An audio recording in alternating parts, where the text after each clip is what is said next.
प्रणाम पिताजी। आयुष्मान भव पुत्र।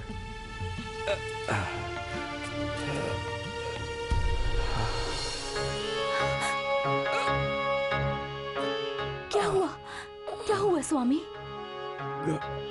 कुछ नहीं, छोटा सा जख्म है, ठीक हो जाएगा।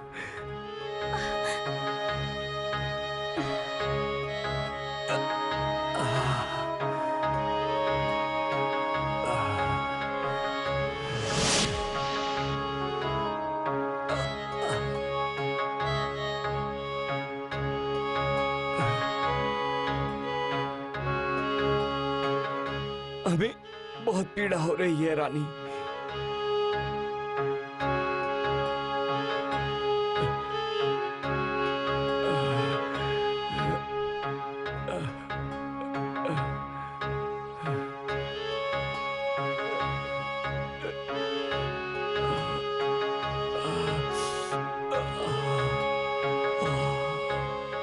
रानी, आज देश और धर्म पर बहुत बड़ा संकट है। मुगल शासन का विरोध करने के कारण औरंगजेब ने मुझे जिंदा या मुर्दा पकड़ने के लिए दिल्ली से विशाल सेना भेजी है।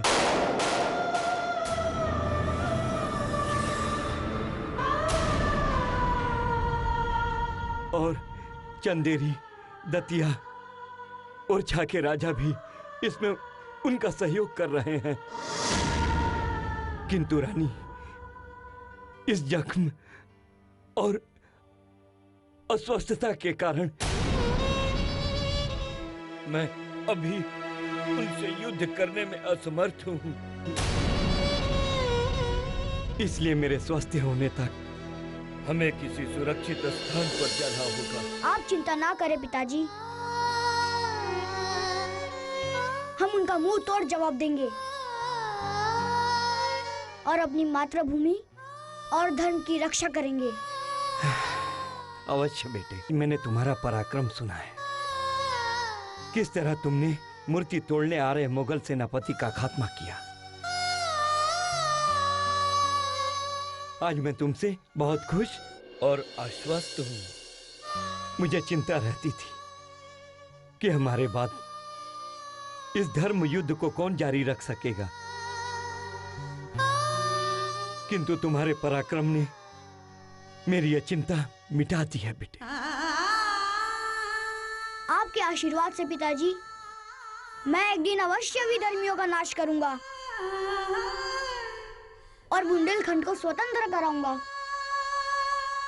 मेरे जीवन का बस यही एक लक्ष्य होगा।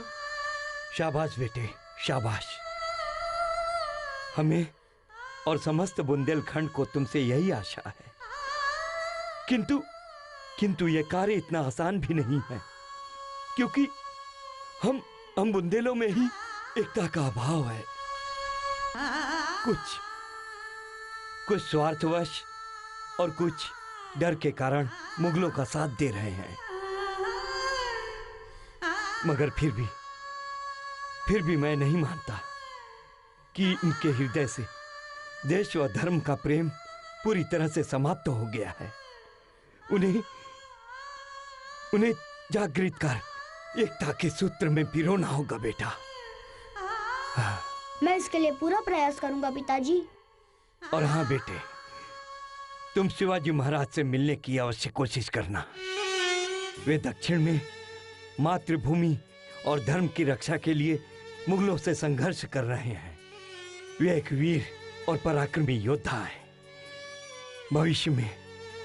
भविष्य में मेरी अनुपस्थिति में वे तुम्हारा मार्गदर्शन करेंगे। जी पिताजी, मैं ऐसा ही करूंगा।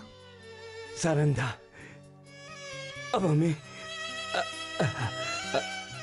हमें यहाँ से शहर जाने के लिए शीघ्र प्रस्थान करना होगा।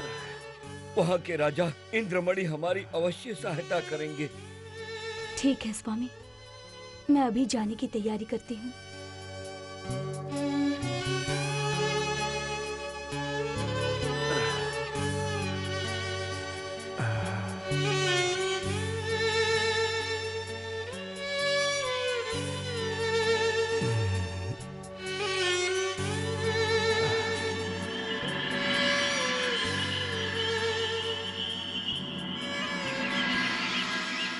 इस प्रकार अस्वस्थ चंपत राय कुछ विश्वस्त साथियों के साथ रानी सारंधा व पुत्र छत्रसाल को लेकर सहरा राज्य पहुंचे।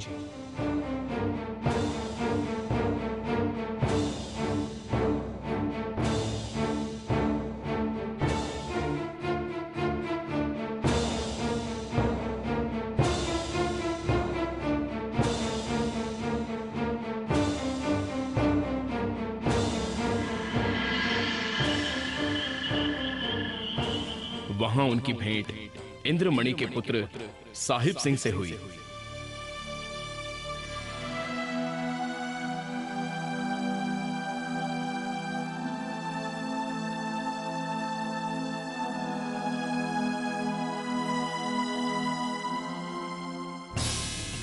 आप सबका सहरा राज्य में हार्दिक स्वागत है। कृपया आसन ग्रहण करें चंपत राय जी।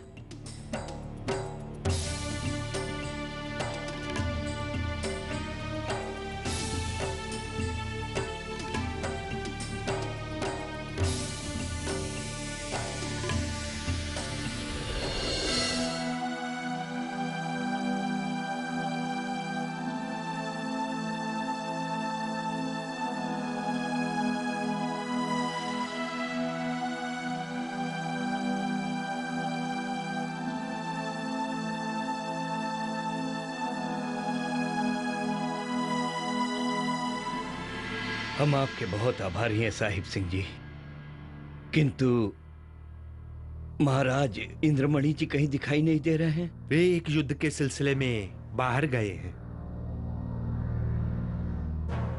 किंतु आप चिंता ना करें।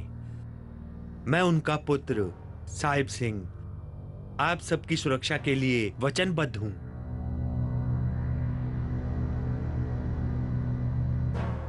ये मूर्ख चंपत राय की सहायता करके अपने पैर पर कुल्हाड़ी मार रहा है। उसे नहीं पता कि मुगलों से दुश्मनी लेने का क्या अंजाम होता है। साहिब सिंह जी, बस थोड़े ही दिनों की बात है। मैं एक बार स्वस्थ हो जाऊं, फिर उन मुगलों को तथा देशद्रोही राजाओं को ऐसा सबक सिखाऊंगा कि वे हमेशा याद रखेंगे।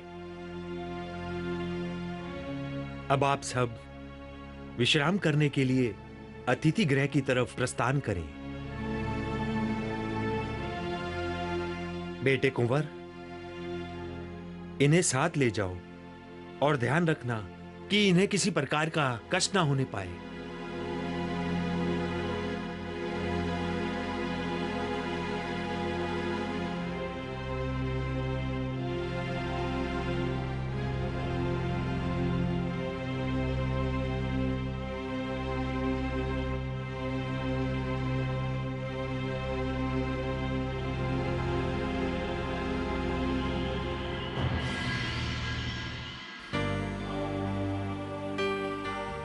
स्वामी, आपको इन धंधेरों पर इतना विश्वास क्यों है? कहीं ये भी अन्य राजाओं के समान मुगलों के साथ मिलकर हमारे साथ विश्वासघात न कर दें। नहीं रानी, ऐसा नहीं हो सकता। मेरे इन पर बहुत एहसान है।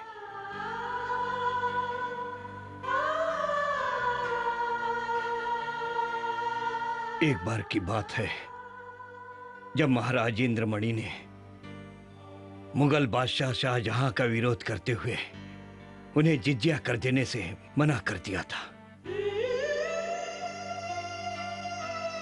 तब शाहजहां ने उन्हें पकड़वाकर कैदखाने में डलवा दिया था। उस समय मैंने उन्हें मुगलों की कैद से छुड़वाया था। साथ ही ये सब हमारे रिश्तेदार भी हैं। राजा इंद्रमणि तुम्हारे चचा हैं, साहिब सिंह और लोकपाल तुम्हारे चचेरे भाई लगते हैं, और मैं उनका बहनोई हूं। इसलिए वे हमारे साथ कभी भी विश्वासघात नहीं कर सकते। रिश्तेदार तो वे राजा भी हैं जो अब मुगलों का साथ दे रहे हैं।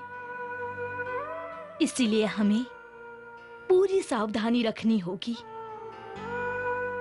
हाँ रानी,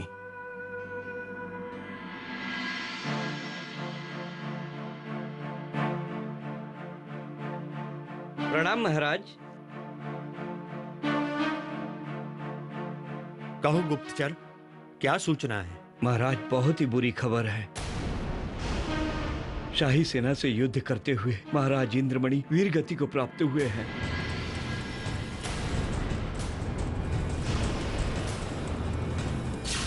ये क्या कह रहे हो गुप्तचर? मैं सत्य कह रहा हूं महाराज। इंद्रमणि जी महाराज को अचानक मुगल सैनिकों ने चारों ओर से घेर लिया था और उनसे संघर्ष करते हुए वे वीर गति को प्राप्त हुए। मैंने पिताश्री से बार बार कहा था कि मुगलों से बैर मत लो, उनकी आधीनता स्वीकार लो और आराम से रहो, किंतु वे मेरी बात नहीं माने। लोकपाल, देश और धर्म से दगा करके मुगलों के सामने सर झुकाने से अच्छा है उनसे लड़कर वीर गति को प्राप्त हो जाए। महाराज, ये भी जानकारी मिली है कि मुगलों, दतिया, चंदेरी व ओरछा की संयुक्त सेना ने मिलकर वेदपुर के किले में चंपत राय के अनुज सुजान राय को घेर लिया था और उनसे युद्ध करते हुए सुजान राय अपने पुत्रों सहित वीर गति को प्राप्त हुए हैं। और अब वो शाही सेना हमारे सहरा राज्य की तरफ आगे बढ़ रही है। मरेंगे, मरेंगे हम सब यदि तुमने मेरी बात नहीं मानी भैया। अभी भी समय है, चंपत राय को यहां से निकालो और मुगलों की अधीनता स्वीकार कर लो।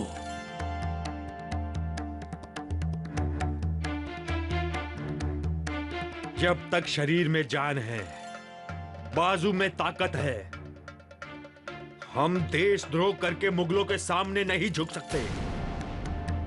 सेनापति, युद्ध की तैयारी की जाए। मुगलों को यथासंभव मुंह तोड़ जवाब दिया जाएगा। उनकी विशाल सेना के सामने हम कुछ नहीं कर सकेंगे। अभी भी समय है, मेरी बात मान लो भैया।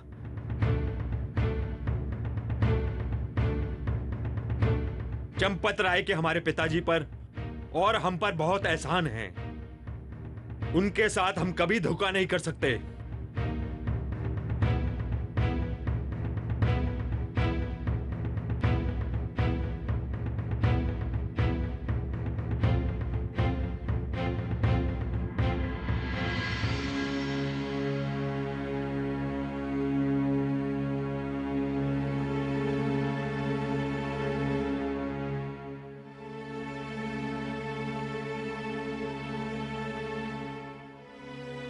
प्रणाम चंपत राय जी। जीते रहो साहिब सिंह।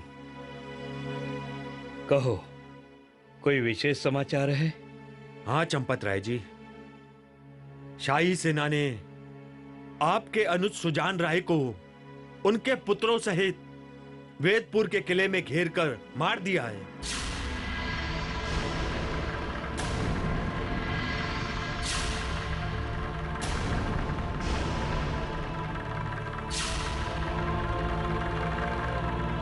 साथ ही यह भी सूचना मिली है कि मुगलों से लड़ते हुए महाराज इंद्रमणि भी वीर गति को प्राप्त हुए हैं।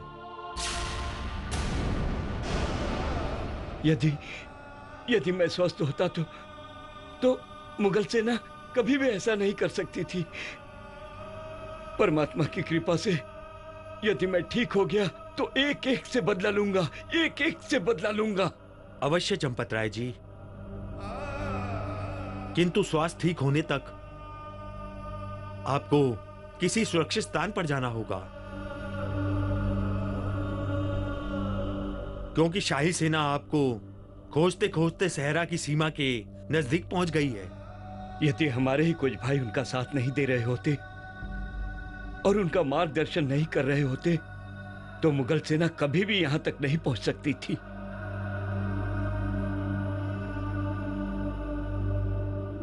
और वे हमें इतना नुकसान भी नहीं पहुंचा सकते थे। जो भी हो, हमें अपने क्षत्रिय धर्म का निर्वाह तो करना ही है। चंपत राय जी, मैंने सारी व्यवस्था कर दी है। ये मेरे दो विश्वसनीय साथी शिवराम और गोपाल अपनी सेना सहित आपकी सुरक्षा में रहेंगे और आपको किसी सुरक्षित स्थान पर ले जाएंगे। किंतु इनका स्वास्थ्य तो बहुत खराब है, ज्वर भी चढ़ा हुआ है, जिससे ये उठकर बैठ भी नहीं पा रहे हैं। ऐसी स्थिति में इन्हें किस प्रकार ले जाएंगे? आप चिंता न करें महारानी जी, हम इन्हें पलंग समेत उठाकर ले जाएंगे। इस समय शत्रु से इनकी सुरक्षा अत्यंत आवश्यक है।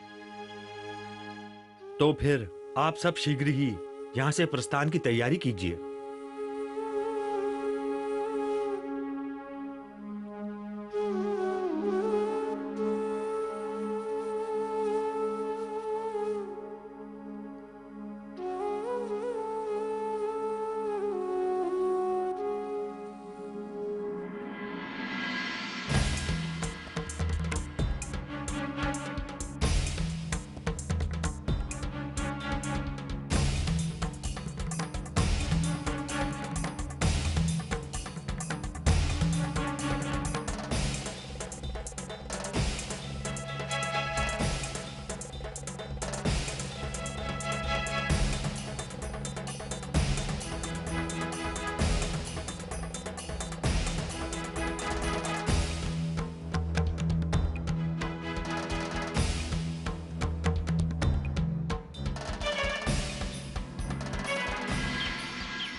कहाँ है चंपत राय? जल्दी बताओ, नहीं तो सब के सब मारे जाओगे।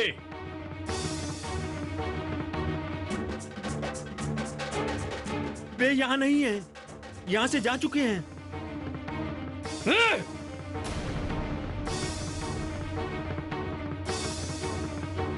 शांत मित्र, शांत।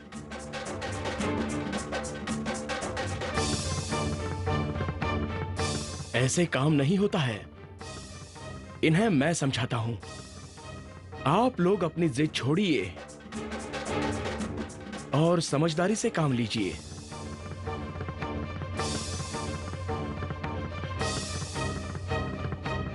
यदि आप चंपत राय का पता नहीं बताओगे तो हमारी विशाल सेना आपको और आपके सारे राज्य को तहस नहस कर देगी। और यदि चंपत राय को पकड़वाने में आप सहायता करोगे तो ओरछा की महारानी हीरा देवी आपको 1.25 लाख रुपए पुरस्कार दे देगी। साथ ही आपको बादशाह से सिफारिश करके मनसबदारी भी दिलाई जाएगी। सोच क्या रहा है लोकपाल? जान बचेगी, लाखों पाएंगे। तुरंत हाँ कर दे।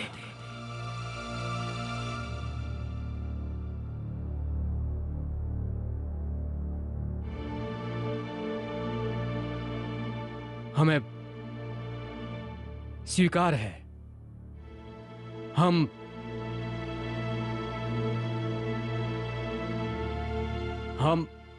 आपकी मदद करने को तैयार हैं। एक तो समझदार निकला धंधेरों में। तो बताओ लोकपाल, कहां है चंपत राय और उसके साथी? वे हमारे ही कुछ सैनिकों के संरक्षण में पास के गांव सीतावाड़ी में रघुनाथ मंदिर में ठहरे हैं।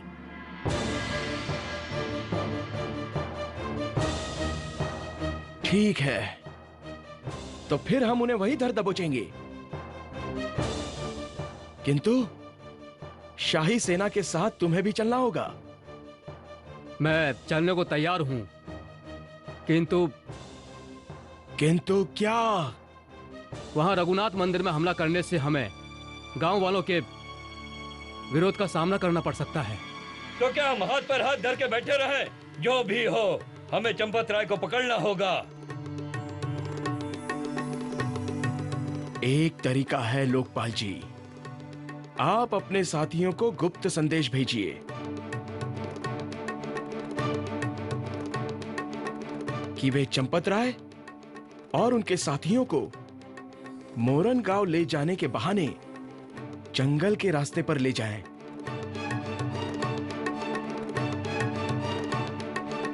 वहीं हम उन्हें घेर लेंगे।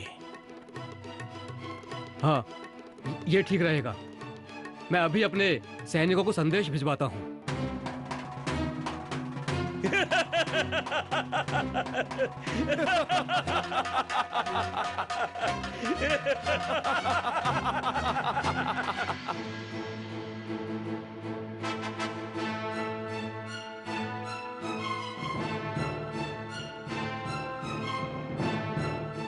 प्रणाम। प्रणाम।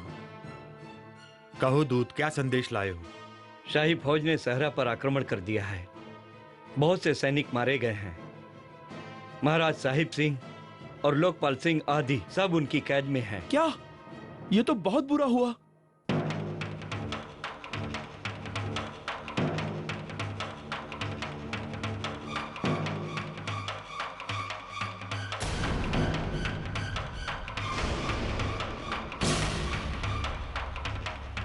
अब मुझे आज्ञा दीजिए। प्रणाम।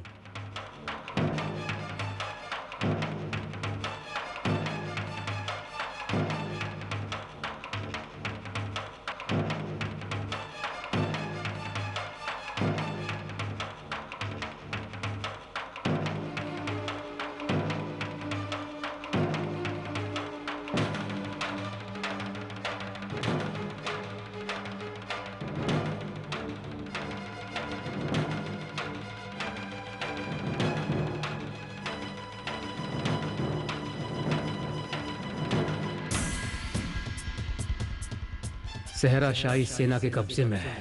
हमारे प्राण संकट में है और हमारे बचने का एक ही तरीका है कि चंपत राय को मुगलों के हवाले कर दिया जाए। इसलिए हमारा ये आदेश है कि किसी बहाने से चंपत राय और उनके साथियों को आप लोग मोरन गांव की तरफ ले जाएं। मार्ग में जंगल जब शाही सेना उन पर हमला करे तब आप भी चंपत राय को घेर लेना, भागने नहीं देना। लोकपाल।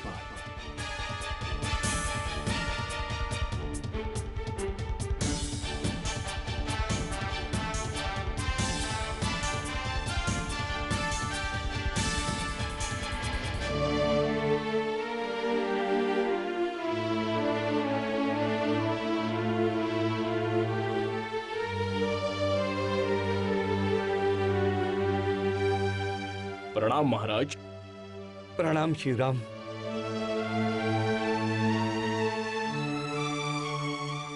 कहो, क्या खबर है? महाराज, गुप्तचर से सूचना मिली है। शाही सेना ने सहरा पर आक्रमण कर दिया है।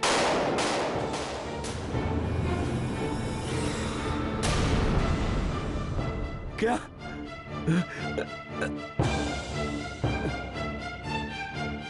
और हाँ, वे हमें खोजते हुए कभी भी यहाँ आ सकते हैं। इसलिए मेरे विचार से हमें यहाँ से मोरन गांव की तरफ प्रस्थान कर लेना चाहिए। किंतु मुझे तो यही स्थान सबसे ज्यादा सुरक्षित लग रहा है।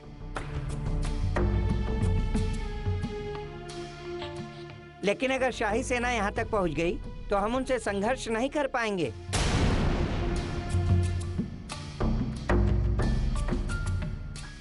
ठीक है शिवराम जी, आप सबकी यही इच्छा है तो हम आज शाम को यहाँ से प्रस्थान करेंगे।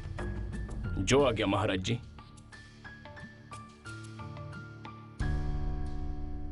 ऐसा लग रहा है कि हमारा अंतिम समय नजदीक आ गया है। इसलिए अब छत्रसाल को हमसे अलग कर किसी सुरक्षित स्थान पर भेजना होगा, ताकि कल यदि हमें कुछ हो भी जाए तो छत्रसाल के रूप में स्वतंत्रता संग्राम का दीपक जलता रहेगा। बेटा छत्रसाल, तुम अब यहाँ से अपनी दीदी मान कुंवरी के पास करारा चले जाओ। तुम्हारी माँ और मैं बाद में तुम्हें वहीं आकर मिलेंगे। नहीं पिताजी, मैं आप दोनों को छोड़कर कहीं नहीं जाऊंगा। आप दोनों को कुछ हो गया तो?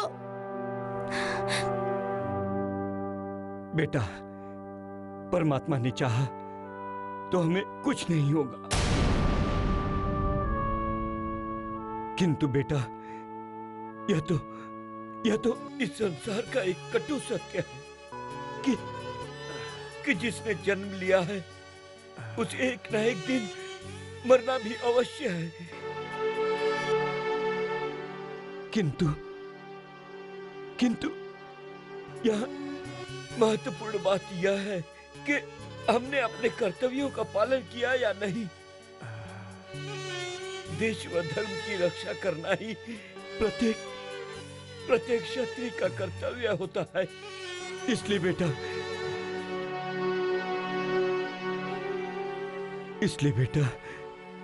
कलम रहे या ना रहे, तुम अपने कर्तव्य पथ पर सदैव आगे बढ़ते रहना। आप ऐसी बात मत कीजिए पिताजी। आप दोनों के सिवा दुनिया में कौन है मेरा?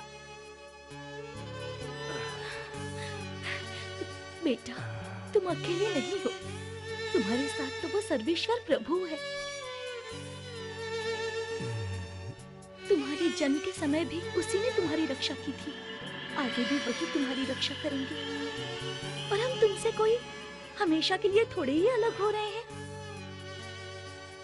हम शीघ्र ही तुमसे वहां आकर मिलेंगे। अब तुम जाओ।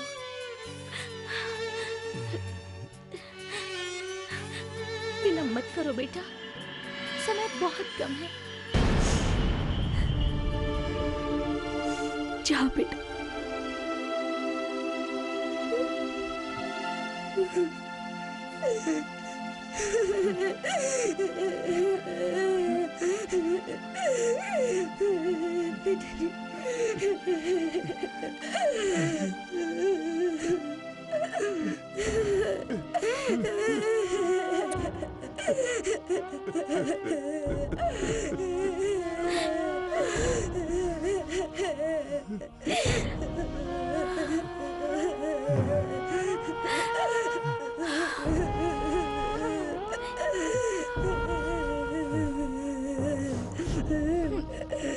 चलो।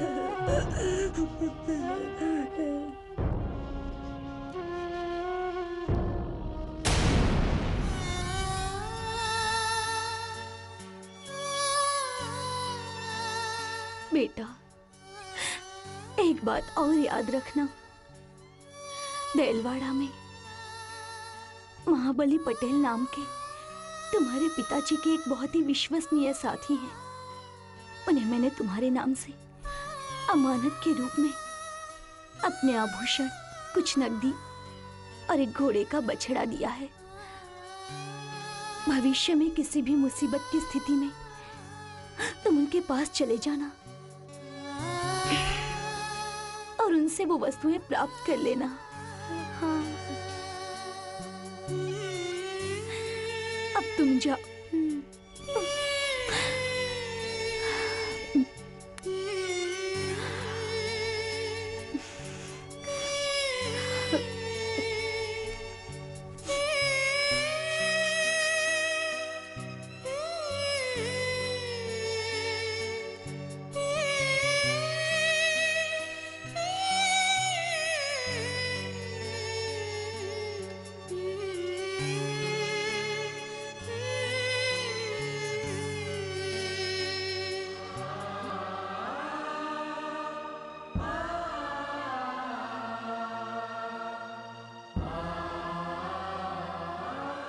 सरंधा। स्वामी, यहाँ कौन अपना है और कौन पराया, ये निश्चित करना बहुत कठिन लग रहा है। अब तो हमारे साथ कोई भी कभी भी विश्वासघात कर सकता है।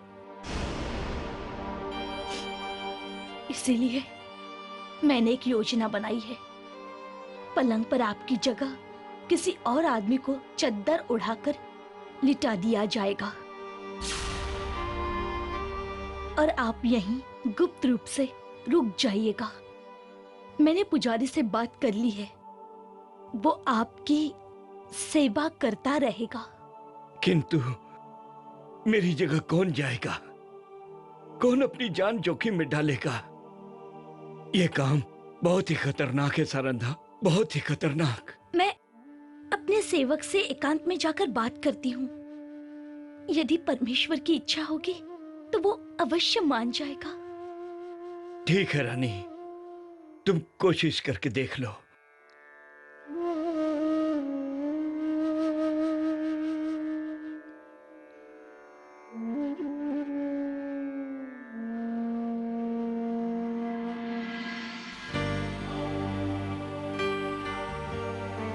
भाई, मातृभूमि और धर्म के प्रति तुम्हारी ये बहुत बड़ी सेवा होगी।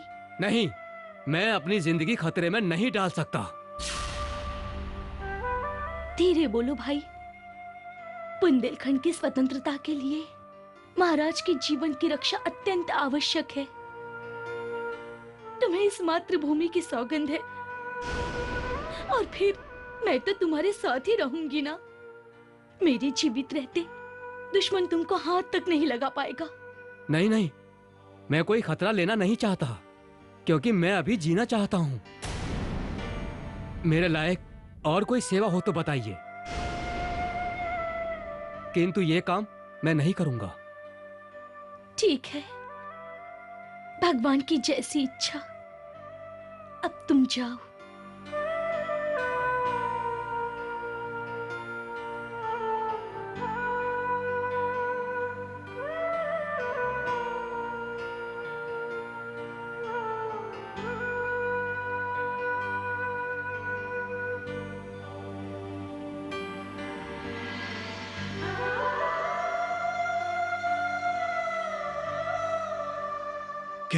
क्या हुआ सारंधा?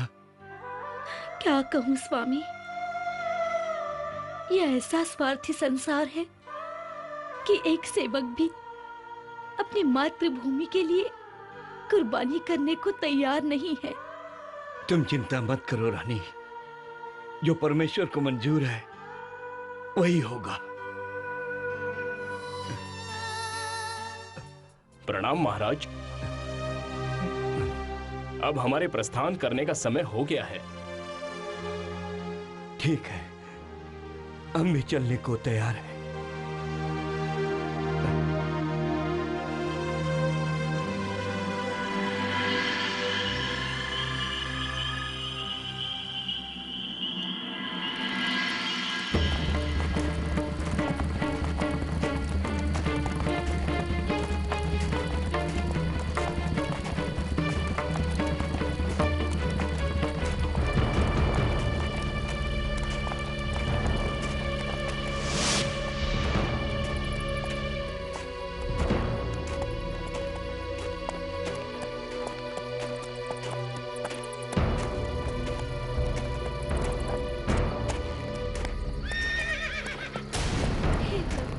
लगता है कि शाही सेना नजदीक आ गई है। निश्चय ही किसी ने हमारे साथ विश्वासघात किया है।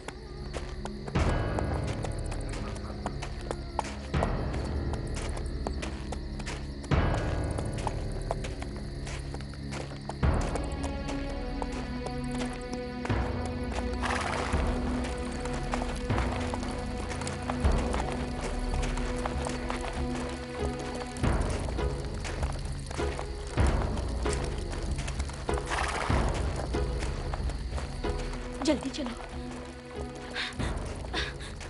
दुश्मन नजदीक आ गए हैं।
सारंधा, अब हमारा बचना नामुमकिन है। शाही सेना भी नजदीक आ चुकी है, इसलिए मेरी बात तुम ध्यान से सुनो। कहिए स्वामी। मुगलों के हाथों जीवित पकड़े जाने या उनके हाथों मरने से अच्छा है कि हम अपनी छाती में कटारी मार लें। किंतु स्वामी, अब सोचने का समय नहीं है सारंधा, अब सोचने का समय नहीं है। और ना ही मेरे हाथों में ताकत है सारंधा।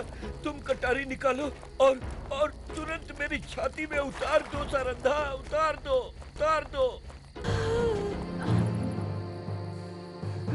हाँ सारंधा।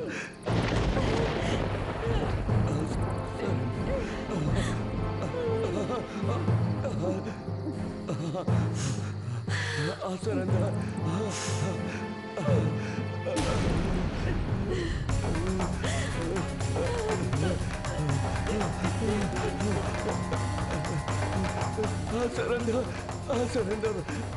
सारंधा जल्दी करो, सारंधा जल्दी करो।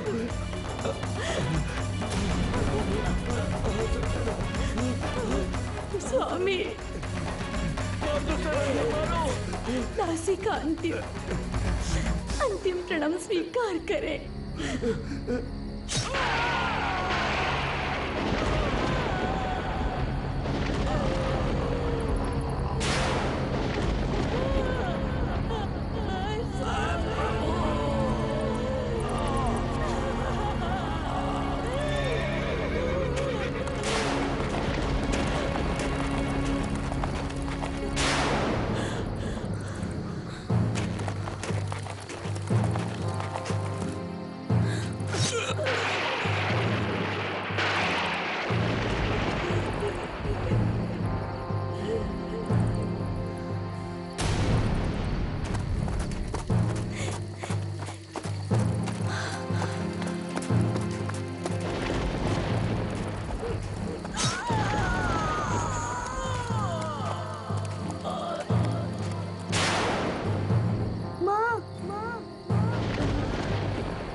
इस प्रकार एक वीर की अमृत गाथा यहाँ समाप्त हो गई।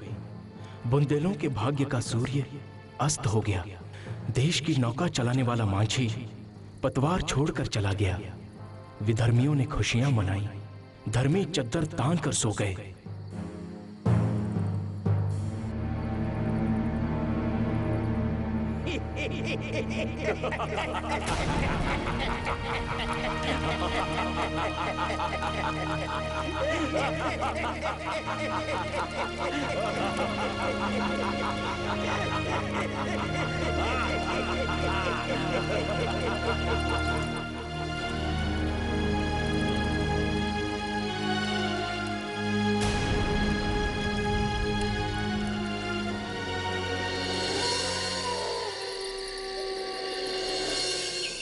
किंतु बुंदेलखंड की आशाओं का एक दीपक अभी भी जल रहा था, जो इस बात से बिल्कुल अनजान था।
छत्रसाल, तुम?